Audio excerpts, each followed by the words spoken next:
A Rádio Cairo Internacional apresenta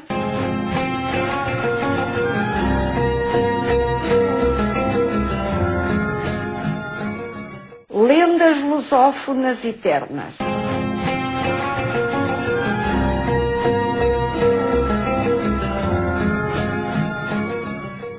Uma série cultural sobre o centenário de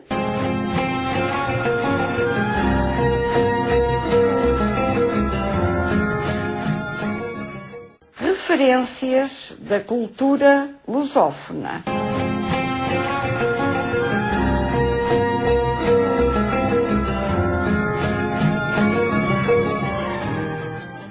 Uma série produzida por Mohamed Abd El-Kamel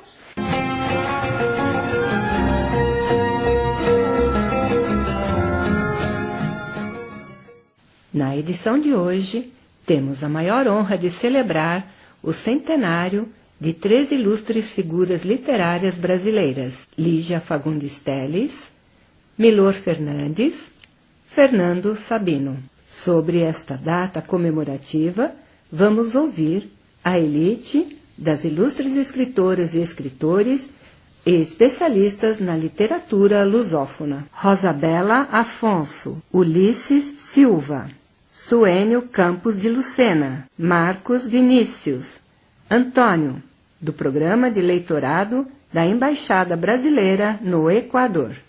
Sejam bem-vindas e bem-vindos a todos vocês nesse programa especial, e a palavra agora está com vocês. Olá, hoje proponho-vos falar de Lígia Fagundes Telles. Vamos, pois, falar de uma escritora brasileira que foi muito aplaudida. Natural de São Paulo, Brasil, nasceu a 19 de abril de 1918, vindo a falecer no mesmo mês de abril, apenas a 16 dias de completar 104 anos. Foi uma escritora fantástica, muito apreciada, com uma longa carreira e uma longa vida. Lígia Fagundes Telles foi advogada, romancista e contista. Teve grande representação no pós-modernismo e foi muito considerada por académicos, críticos e leitores. A sua temática girava em torno de temas clássicos e temas intemporais de todos os tempos, tais como a morte, o amor, o medo, a loucura e a fantasia. Para além da escrita, Lígia Fagundes Telles também exerceu diversos cargos. Por exemplo, foi procuradora do Instituto de Previdência do Estado de São Paulo e também foi presidente da Cinemateca Brasileira. Recebeu muitos e prestigiados prémios, todos os prémios importantes do Brasil e fora, concretamente o tão ambicionado Prémio Camões, que na sua 17ª edição lhe foi atribuído, concretamente em 2005. Lígia Fagundes Telles fez também história no seu país, o Brasil. Também porque se tornou na primeira mulher escritora brasileira a ser candidata ao Prémio Nobel da Literatura. Sobre Lígia Fagundes Telles, muito mais haveria a dizer. Tem uma lista enorme de títulos publicados nos diversos géneros da literatura. No entanto, ficamos-nos hoje por aqui, porque sobre Lígia Fagundes Telles nunca conseguiremos esgotar tudo o que há para dizer. Fiquem bem.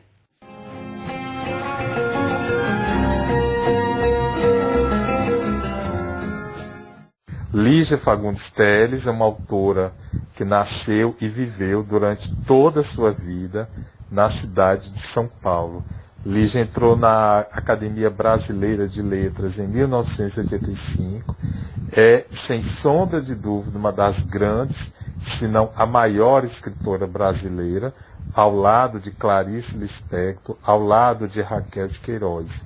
Lígia é uma autora introspectiva, psicológica, do romance psicológico, que surge na década de 40, com um livro chamado Praia Viva, mas que depois será negado, e o seu primeiro livro, que ela começa realmente a considerar, é Ciranda de Pedra, de 54.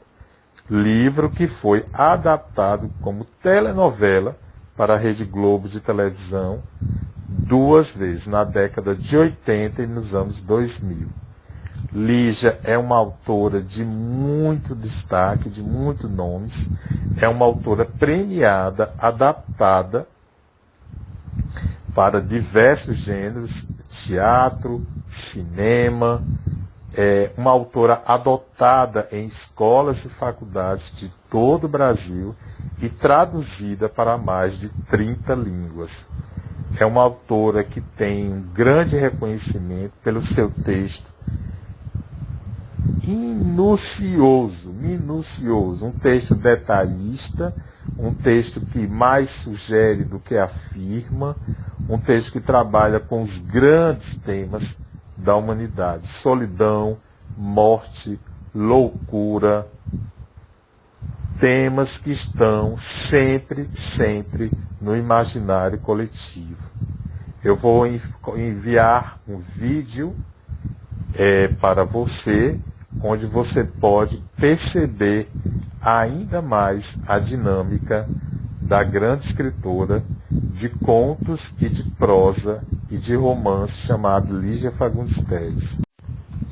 A Lígia tem 4 romances: Ciranda de Pedra, Verão no Aquário, As Meninas e As Horas Nuas, e diversos livros de contos: A Noite Escura e Mais Eu, Antes do Baile Verde, Seminário dos Ratos, A Estrutura da Bolha de Sabão, entre outros.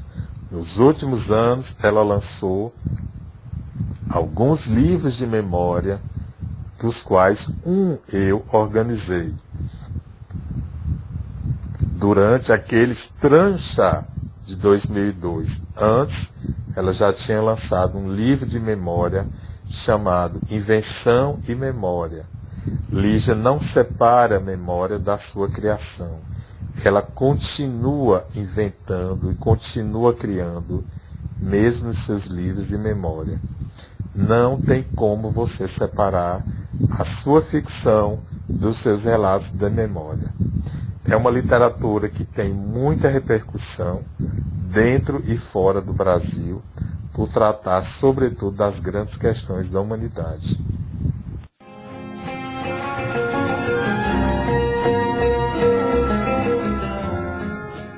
Quanto a Lígia Fagundes Telles, apesar de ser da mesma geração, né, também fazendo 100 anos, ela não está esquecida, ao contrário, ela viveu até bem recentemente, né, e sempre muito comentada, sempre muito publicada, reeditada, né, ela continua tendo uma presença muito forte na literatura brasileira. Comemora-se o centenário dela este ano, mas após o seu falecimento, ano passado, se veio à tona a informação de que, na verdade, ela era 5 anos mais velha. Ela escondia a idade. Parece uma bobagem, mas isso diz muito sobre o que é a vida de uma mulher no Brasil, né?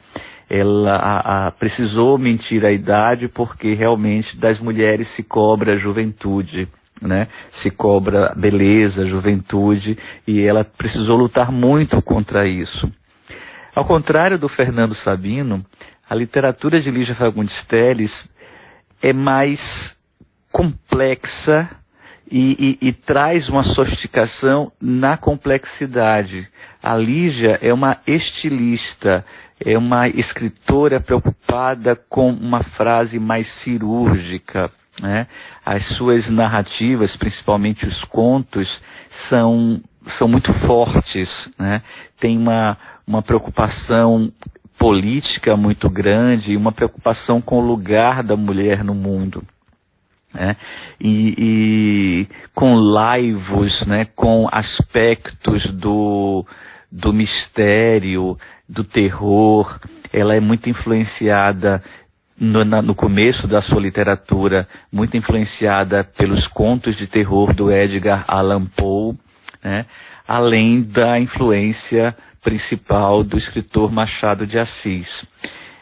Eu vejo na literatura dela uma força duradoura, né? Ela mantém ainda hoje o interesse, se mantém ainda hoje o interesse pela obra dela, porque é uma obra instigante. Ela está o tempo todo comentando a crueldade do ser humano, o lugar da mulher na sociedade, essa nossa sociedade que ainda, estou falando da sociedade ocidental, né, que ainda mantém a mulher num lugar de desigualdade, e estou falando sempre da nossa cultura, obviamente, né, da cultura brasileira. E ela está sempre comentando isso. Então,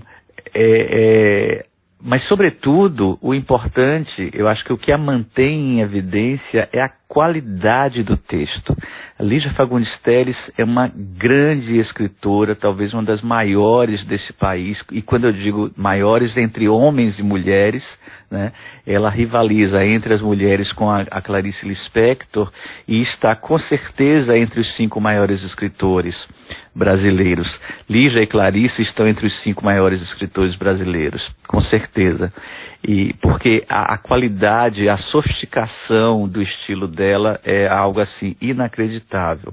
Então, para mim é uma honra poder falar dela. Eu sei que a gente tem pouco tempo para falar sobre a literatura dela, e eu espero que seja possível no Egito se ler Lígia, para os que não dominam a língua portuguesa, ler Lígia em tradução.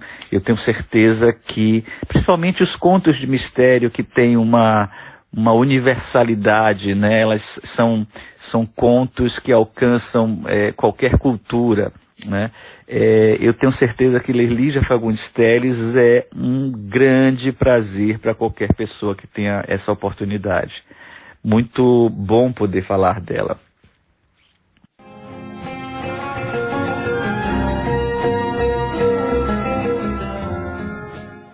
Olá, tudo bem com vocês? Meu nome é Ulisses Ribeiro e com grande alegria eu venho aqui agora, nesse momento, para falar de uma figura muito ilustre, que é a Lígia Fagundes. Ela que é considerada uma das 10 mulheres de maior influência da nossa literatura portuguesa. Ela que foi membro da Academia de Letras. Ela com um dos seus livros que fez maior sucesso, que foi Ciranda de Pedra. Ela foi um grande destaque na sua época. Ela, através dos seus livros, através do seu trabalho, através de programas de rádio, ela sempre lutou contra a censura militar da sua época, para que não pudéssemos ficar calados, para que o que nós somos hoje são devido a essas grandes pessoas que lutaram no passado pelos seus direitos, que impediram elas de poder falar, mas elas rebateram, elas lutaram. A Lígia, sempre é lembrada, ela sempre é homenageada, tanto que em 2005 ela ganhou o prêmio Camões, que é um prêmio máximo da literatura portuguesa, e ela sempre se destacou com seus romances, seus contos. Ela, que os seus livros foram traduzidos para vários idiomas, foram impressos em vários países. Então, com grande alegria, eu, Ulisses Ribeiro, venho aqui agora, né? Falei sobre essa mulher incrível, e que ela possa ser um exemplo para os novos escritores, um exemplo para as mulheres, que possam continuar lutando, que possam buscar os seus direitos, que não venham impedir vocês de poderem estar crescendo, que nós possamos ter mais Lígias Fagundes na nossa atualidade. Muito obrigado pela atenção, muito obrigado pela oportunidade.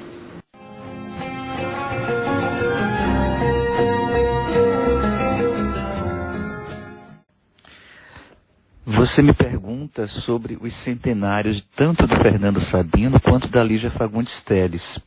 Vou falar primeiro um pouco do Fernando Sabino.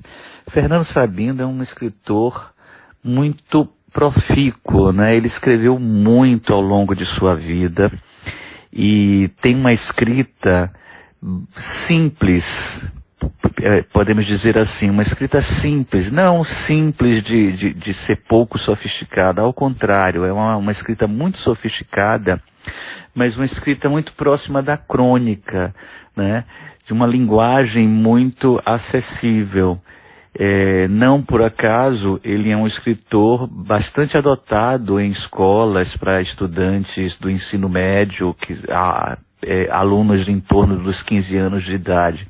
Eu mesmo, no meu tempo de colégio, li livros do Fernando Sabino, como O Grande Mentecapto, um romance da década de 70, muito engraçado, sobre um mentecapto, ou seja, sobre uma pessoa louca, né, que se envolve numa série de confusões. É uma escrita que conquista a gente a partir do momento que a gente começa a ler, né? Então ele é muito adotado em escolas porque ele permite essa entrada no mundo da literatura com muita facilidade, né? Um dos livros mais importantes dele é O Encontro Marcado, que é justamente um livro em que ele aborda a sua geração literária, né? Ele é um livro com aspectos biográficos e ele acaba falando um pouco dos seus amigos escritores, né? Da sua geração, como Paulo Mendes Campos, o Otto Lara Rezende e o Hélio Pellegrino.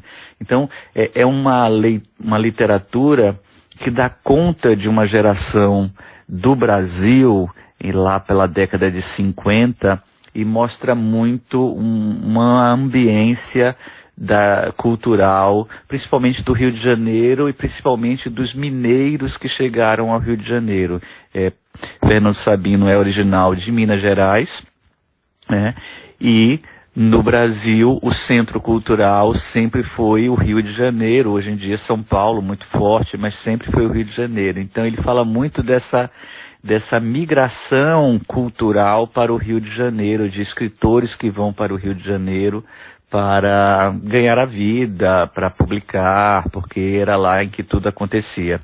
Então, é muito importante a gente lidar, né, e ter contato com essa ambiência cultural. Acho que são os dois grandes livros dele, de que eu me lembro, né, de que eu li com certeza. Li também O Menino no Espelho, mas realmente é uma leitura que não me marcou.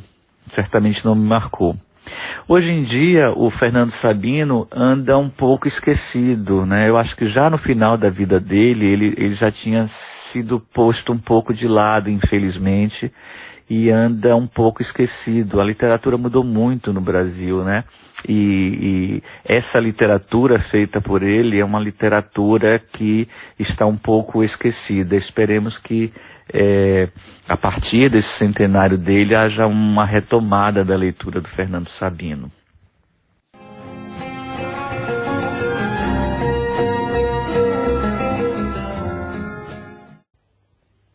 Fernando Sabino foi um grande escritor, um enorme escritor, de quem ficou conhecida a célebre frase: democracia é dar a todos o mesmo ponto de partida.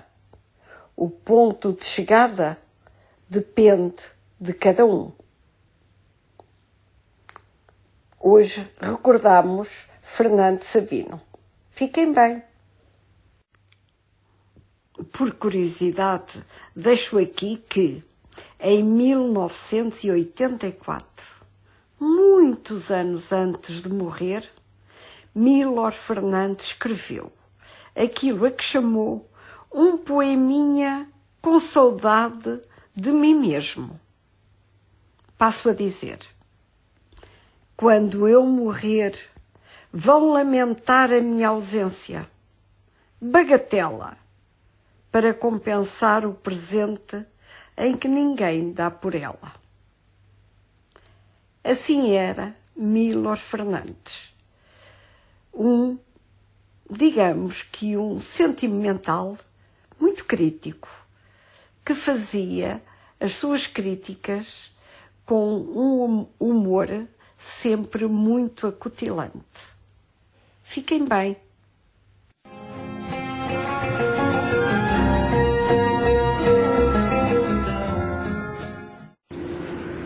Olá, tudo bem com vocês? Eu sou Ulisses Ribeiro e com grande alegria vou participar mais uma vez do programa da Rádio Cairo e hoje estarei falando um pouco sobre esta ilustre figura que é Fernando Sabino, uma pessoa que deixou a sua marca na literatura. Os seus escritos são lidos até os dias de hoje e são inspiração para muitos. Ele nasceu em 1923 e ele faleceu em 2004. Ele começou a escrever na faculdade, em que ele escrevia para o jornal. Depois disso, ele viajou e quando ele voltou para o Brasil, ele decidiu viver somente para a literatura. Ele ganhou vários prêmios célebres, entre eles o Prêmio Jabuti, de grande destaque na literatura portuguesa. As suas escritas tinham um toque de humor e ironia, para que ele se expressava falando como era sofrido, como era uma época que todos tinham que ficar calados e não podiam expressar os seus sentimentos. E um dos seus livros que fez maior sucesso foi O Encontro Marcado e O Grande Mentecato. Os seus livros são lidos até os dias de hoje e que nós possamos seguir esse exemplo dele, que possamos nos esforçarmos para marcarmos a nossa época, mudarmos a nossa geração através das nossas palavras, dos nossos escritos. Muito obrigado pela oportunidade que me deram para poder estar falando sobre essa ilustre pessoa.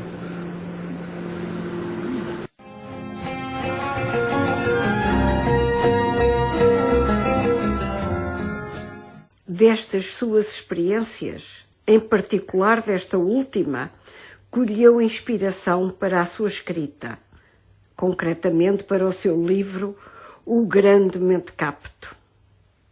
A vida levou-o até Nova Iorque, de onde enviava crónicas para os jornais brasileiros com os quais colaborava e onde continuou escrevendo, mesmo quando trabalhou no consulado. Recebeu os prémios Jabuti, Golfinho de Ouro e foi condecorado com a Ordem do Rio Branco pela adaptação ao cinema do seu livro O Grande Mentecato. Foi premiado no Festival Internacional do Gramado. Este programa televisivo designava-se Universidade do Maier e terminou abruptamente em consequência de uma crítica feita por Milor à primeira-dama. Assim como também lhe valeu a admissão do jornal Tribuna da Imprensa, devido a um seu artigo acerca da corrupção nos meios de comunicação. A sua carreira foi longa e produtiva, nunca abdicando dos seus valores e convicções, teimando sempre num humor refinado e crítico.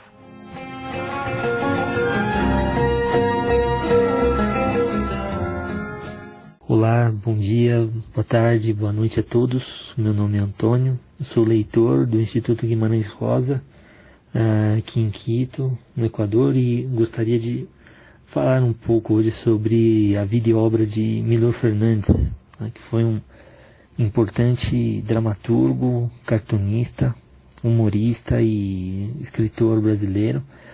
E se tivéssemos que resumir Milor Fernandes em uma palavra, essa palavra poderia ser sagacidade, né? A obra de Milor Fernandes sempre foi muito marcada pela sua sátira, né? E em muitas das suas publicações, né, nas suas colunas humorísticas principalmente, o Milor Fernandes foi marcado por uma crítica, um comentário sempre crítico em relação à sociedade brasileira, né? E é bastante importante a gente lembrar que o Milor Fernandes ele foi parte de uma geração de intelectuais do Brasil que viveu a ditadura militar nas décadas de 60, 70 e meados de 80 no Brasil, e que viveu essa transição para uma redemocratização do país. Um detalhe importante é que o Milor Fernandes ele formou parte então de um grupo de defensores da liberdade de expressão que estavam mais vinculados ao liberalismo econômico, né? Estavam mais ligados a um pensamento que poderíamos chamar de centro-direita no Brasil, né? Então ele estabeleceu, através do seu humor principalmente, ele estabeleceu debates produtivos, debates interessantes com outros grupos de intelectuais que eram mais ligados à esquerda, mais ligados ao pensamento socialista no Brasil, né? E, bom, é sempre importante lembrar que os textos mais conhecidos do Milor Fernandes circularam nos jornais, né? Ele sempre publicou muitas colunas de humor e os cartoons, principalmente, em jornais, né, do Brasil, né? E essas suas publicações sempre tinham jogos de palavras muito interessantes, assim como um outro autor importante, mais ou menos da mesma época que o Milor Fernandes, que é o José Luiz Veríssimo, que esse ainda está vivo, né? Um cronista muito importante, que foi contemporâneo de Milor Fernandes, né? E além desse trabalho com humor, o Milor Fernandes foi um tradutor muito importante, né? Ele traduziu autores como William Shakespeare, como Molière, né, para o português. Ele traduziu também peças de teatro do George Bernard Shaw, também traduziu também textos do Anton Chekhov para o português, né? E eu gostaria de destacar uma polêmica que houve entre o Milor Fernandes e o Chico Buarque, né? Porque eu acho que essa polêmica ela exemplifica justamente esses debates que o Milor Fernandes travou com pessoas que pensavam de maneira diferente dele, né? Então, o Milor Fernandes ele chegou a declarar numa entrevista ao programa Roda Viva, por exemplo, que ele desconfiava de idealistas que lucravam com seu ideal, né? Ali ele estava se referindo a Chico Buarque, né? Então ele travou algumas polêmicas com artistas, intelectuais que estavam mais ligados à esquerda no Brasil, né? Como Chico Buarque, né? E quando o Chico Buarque publicou alguns romances também, como Bucareste, Leite Derramado, o Milor Fernandes produzia algumas tiras de humor também, né? E a uma delas ele publicou justamente invertendo o título da obra do Chico Buarque, né? Então ele publicou um texto chamado Derramado Leite, né? Criticando um pouco o estilo literário de Chico Buarque, né? E eu acredito que isso foi importante para o amadurecimento atual da democracia brasileira, ou seja, Milor Fernandes foi um pensador defensor da liberdade de expressão, mais ligado ao liberalismo econômico, mas que justamente travou debates importantes com pessoas que pensavam de forma diferente da dele, né? E esse tipo de esforço, num contexto de redemocratização do Brasil, após décadas de ditadura militar, são muito importantes, na minha opinião.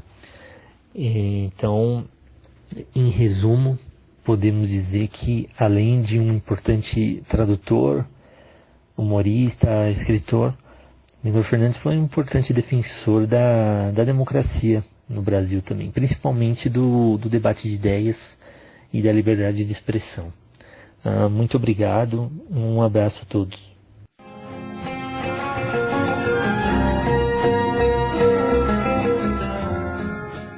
Lígia Fagundes Telles, Milor Fernandes, Fernando Sabino, sempre ficarão na memória da literatura e cultura lusófona como nomes inesquecíveis.